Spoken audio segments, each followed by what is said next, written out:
జపమాల ప్రేక్షకులకు నమస్కారం. ఓం వరవరదాయ విజయ గణపతే నమః. శ్రీ గురుభ్యో నమః. శ్రీమాత్రే నమః. ఈరోజు మనం ద్వితీయ శ్వాసం విందాము. ఇందులో హిమవంతుడు కథ విందాము. ఈ భారత భూమి పవిత్రమైనది.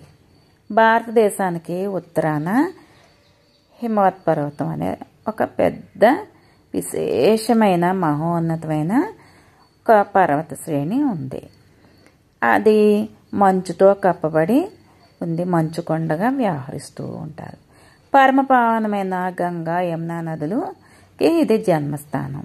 విష్ణువుకి ప్రత్యేకమైన చాలా గ్రామాలు గండకీ నదిలో పుట్టినవి. గండకీ నదిలో ఉంటాయి. బ్రహ్మపుత్ర, సింధు అనే పుణ్య నదులు అక్కడే పుట్టి ప్రవహిస్తూ ఉంటాయి. కేదార క్షేత్రం, బద్రీనారాయణ ఈ శైలంలో విలసిల్లింది. నరనారాయణులు భద్రకావనాన్న తపస్సు చేస్తూ ఉన్నారు. రుద్రాక్ష వృక్షాలు, బిల్వ వనాలు ఆ హిమగిరిలో ఉన్నాయి. యజ్ఞ సంభారాలచట వారు తెచ్చుకొని యజ్ఞయాగాలన్నీ కూడా క్రతువులు చేసుకునేవారు. అందరూ కూడా యక్ష గంధర్వ కిన్నెర కింపురుషులు భార్య సమేతంగా ఇక్కడ తపస్సులు, యజ్ఞాలు, యాగాలు చేస్తూ ఉన్నారు. సమస్తమైన ఔషధులు, గైరికాది ధాతువులు, రత్నాలు, విలువైన లోహాలు, వెండి, బంగారం అక్కడ పుష్కలంగా దొరుకుతాయి. పల్లవ, ప్రసూన, ఫలభరిత వృక్షాలు ఎన్నో విరివిగా అక్కడ దొరుకుతూ ఉంటాయి. కందమూల ఫలాలకి కొరతే లేదు. తృణ జ్యోతిష్యులు అక్కడ నివాసజనంగా దీపాలను పెట్టుకొని తృణకాష్ట జలము సమృద్ధిగా ఉండడం వల్ల ఆ ప్రదేశానికి నివాసయోగ్యంగా ఉంటుంది. అంటే అక్కడ నది ఉన్నది కాబట్టి అక్కడ వృక్షాలు, జలము అన్నీ ఉన్నాయి కాబట్టి నివాసానికి యోగ్యంగా ఉంటుంది అని ఆ కారణంగా యోగులు, భోగులు హిమవత్ పర్వతాన్ని ఆశ్రయించి నివసిస్తూ ఉన్నారు. హిమాలయ శిఖరం అందు రాజహంసలతో శోభిల్లుతున్న సరోవరం, అందులో పద్మములు సప్త ఋషులు దేవతార్చనలకై ఉపయోగిస్తూ ఉంటారు. మేఘమండలాన అనంత దూరంలో సప్త ఋషుల మండలం కూడా ఉంది. ఈ పర్వత శిఖరం ఎంత ఎత్తున్నదో మనం ఊహించలేము. కిన్నెర్లు తమ ప్రియురాలతో చీరలను తొలగించి రతి సుఖములు అనుభవిస్తూ మేఘ పంక్తులతో గుహద్వారాలు కూడా తెరలుగా అడ్డుకొని కిన్నెరలు వారితో ఆనందంగా ఉంటూ ఉంటారు. చల్లని పిల్లగాలులు గంగా నది మీదుగా దేవదారు వృక్షాల పరిమళాలతో కూడి హాయిగా వీచుతూ సింహశార్దూల వన్యమృగాలు వేటాడి అలసి కిరాతులు ఆయాసపడి అక్కడే సేద తీరుతూ ఉంటారు. ఈ హిమాద్రి యజ్ఞ సాధకులకు సోమలతాదుల కునికిపట్టు అయినందున హిమవంతునికి బ్రహ్మదేవుడు యజ్ఞయాగాది క్రతువులయందు ఆవిర్భాగమును పర్వతములపై రాచరికమును ప్రసాదించాడు. హిమవంతునకు రాజలాంఛనములుగా చమరి మృగముల తోకలను అటు ఇటు ఆడించుతూ చామరాలను వీచుచూ ఉంది. చిలుకలు, గోరువంకలు మలరాజును స్తోత్ర పాఠాలతో కొనియాడుతూ ఉన్నారు. కోకిలు కీర్తనలు గానము చేస్తూ ఉన్నాయి. నెమళ్ళు పించాలు విప్పి నృత్యము చేస్తూ ఉన్నాయి. పర్వతరాజు పశుపక్షాది వన్యమృగాలకు సమస్త జీవరాశులకు ఆశ్రయము ఇస్తూ ఉన్నాడు. ఆ సమయమున హిమవంతుడు దేవతలను, మునీశ్వర్లను సుగంధ పుష్పాలచే పూజించి కలమాగిన తీయని పండ్లు సమర్పించి నమస్కరించారు. దేవ ముని బృందము హిమవంతుని గృహస్థాశ్రమానికి స్వీకరించమని ఆదేశించి పితృదేవతల మానసపుత్రిక అయిన కన్యకామణి మేనకను హిమవంతునికి ఇచ్చి వివాహం చేస్తారు.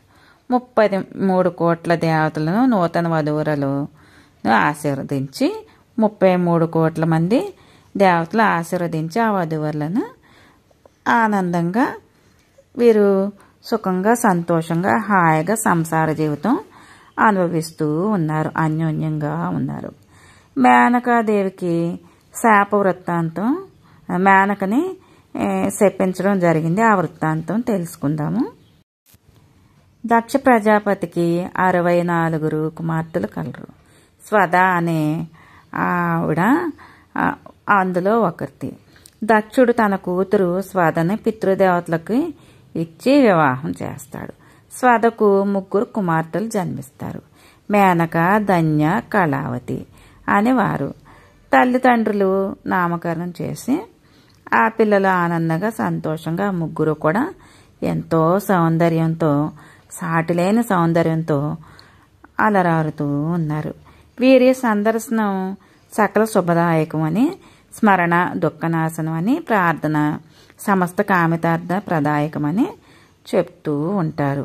వీరిని పూజించిన వారికి సర్వారిష్టాలు నివారణ అవుతాయి. సర్వ విఘ్న పద నివృత్తి సకల ఈశ్వర ప్రదాయక అవుట చేత అవివాహితులకు వీరులను, వీరికి పెళ్లి కాని వారు, పెళ్లి కోసం పెళ్లి త్వరగా జరగాలి అని అనుకున్నవారు ఈ 3 కూడా పూజించడం వల్ల తొందరగా పెళ్ళవుతుంది, మంచి భర్త లభిస్తాడు. ఒకరోజు శ్వేతదీపాన ఉన్న లక్ష్మీనారాయణులు సందర్శనార్థం వీరు వెళ్ళారు. రమణుని బహుభంగుల వినుతించి దేవదేవుని అనుమతితో నవరత్న ఖచ్చితమాగు బంగారు గద్దెలపై 3 కూర్చొని శ్రీమన్నారాయణమూర్తితో ఇష్టాగోష్ఠి సలుపుతూ ఉన్నారు. ఆ సమయంలోని బ్రహ్మమానస పుత్రులైన సనక సనందాదులు ఇందిరారమణుని సందర్శించడానికి వస్తే శ్రీ మహావిష్ణువు శేషశయమించి లేచి వచ్చిన వారి ఎదురుకి స్వాగతం చేశారు. సభాసదులందరూ కూడా తమ తమ పీఠాలపై నుంచి లేచి మునివర్లను చూసి శిరస్సు వంచి చేతులెత్తి సవినయంగా నమస్కరించారు. ఈ యోగిని త్రయము యథాస్థానం నుంచి కూర్చొని లేవలేదు. సనక సనందాదులు ఈ యోగిని వర్లకి ప్రవర్తన చూసి వారికి కాస్త బాధ అనిపించింది. మీరు పితృదేవతల బిడ్డలను స్వాతిశయం చేత లోకమాతల వలె గౌరవించబడుతున్నారనే గర్వం చేత సభా గౌరవం పాటించరైత్రి. అహంకార మమకారాలు గల మీ అట్టి వారికి దివ్యలోకాన ఉండతగరు. వినయము మనం విధేయత అనేది లేనప్పుడు మీరు భూలోకంలోకే వెళ్ళిపోవడమే, గృహిణులే అక్కడ ఉందురుగా కానీ శపిస్తారు. అంతా ఆ కన్యకామణులు మహానుభావులారా, బిడ్డల తప్పులు తల్లిదండ్రులకి తెలుసు.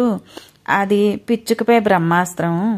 తెలియక చేసిన తప్పిదానికి మమ్మల్ని ఈ శాప విమోచన నుంచి మమ్మల్ని తప్పించండి అని చెప్పి కోరుకుంటారు. సనక సనందాదులు కన్యామణులారా, శాపము ఉపసంహరించబడదు. మా ఈ శాపము దైవ నిర్ణయము, మీరు అనుభవించక తప్పదు. శాపము లోక కళ్యాణంగా పరిగణిస్తుంది. ఎట్లనగా మీలో మేనక హిమవంతుని పరిణయమాడును. జగన్మాత అయిన పార్వతీదేవి మేనక హిమవంతులకు ముద్దు బిడ్డయి అవతరించుతుంది. హిమవంతుడు శివుని అల్లునిగా బడసి జగన్నుతికి ఎక్కుతాడు. ధన్య మిథిలాపురాణ మహారాజైన జనక చక్రవర్తికి భార్య అయిన సీతాదేవికి తల్లి అయి ఉంటుంది. శ్రీ మహావిష్ణువు భూలోకాన శ్రీరామునిగా అవతరించును. శ్రీరామచంద్రునికి కన్యాదానము వనరించే భాగ్యము ఆవిడకి లభిస్తుంది. కళావతి వృషభుని పరిణయమాడి రాధాదేవికి తల్లి అగును. రాధా కృష్ణులే ప్రకృతి పురుషులని 14 లోకాలకు వారి పాదార విందములై మనసారా ధ్యానించుతురు. నీ కడుపున పుట్టనున్న బిడ్డల వలన మీకు కైలాసము, వైకుంఠము, గోలోకము అందు ఎనలేని గౌరవ మర్యాదలు లభిస్తాయి. కృత త్రేత ద్వాపరయుగం అందు మీ యశశ్చంద్రికలు 14 లోకాలయందు వాసకెక్కి వందగాంచును అని వారు అనునయించారు. యోగిన్లు సనక సనందాదులకి నమస్కారం చేసి జగన్నాథుని వద్ద సెలవు తీసుకొని తమ నివాసాలకి వెళ్ళిపోయారు. దక్ష ప్రజాపతి కుమార్తె అయిన స్వదాదేవికి మేనక, ధన్య, కళావతి అనే 3 కుమార్తెలు. ఆ 3 కన్యారత్నాలని కూడా సందర్శించి నమస్కారం చేసుకొని స్మరించడం వలన దుఃఖాలు నశించి సమస్త కామితార్థాలు కూడా నెరవేరుతాయి. వీరిని పూజించడం వల్ల సర్వారిష్టాలు నివారణ అయ్యి సర్వ విఘ్న పద నివృత్తి అయ్యి సకల ఈశ్వర ప్రదాయక అవుతారు. అవివాహితులైన వారు పూజించడం వలన వివాహం జరిగి మంచి మగవారికి మంచి భార్య, ఆడవారికి మంచి భర్త లభించి సుఖ సౌఖ్యాలతో సంతోషంగా ఉంటారు అని చెప్తున్నారండి. మేనకాదేవి పార్వతీదేవికి తల్లి అయింది. ధన్యాదేవి సీతాదేవికి తల్లి అయింది. కళావతీదేవి రాధాదేవికి తల్లి అయింది. అలాగా ఎంతో గొప్పవారు కాబట్టే ఆ జగన్మాతలకి తల్లులయ్యారు. కాబట్టి ఈ కథ విన్నవారికి, చదివిన వారికి కూడా అంతా సర్వ సౌభాగ్యాలతో, అష్టైశ్వర్యాలతో సుఖంగా సంతోషంగా ఉంటారు. ఓం నమః శివాయ.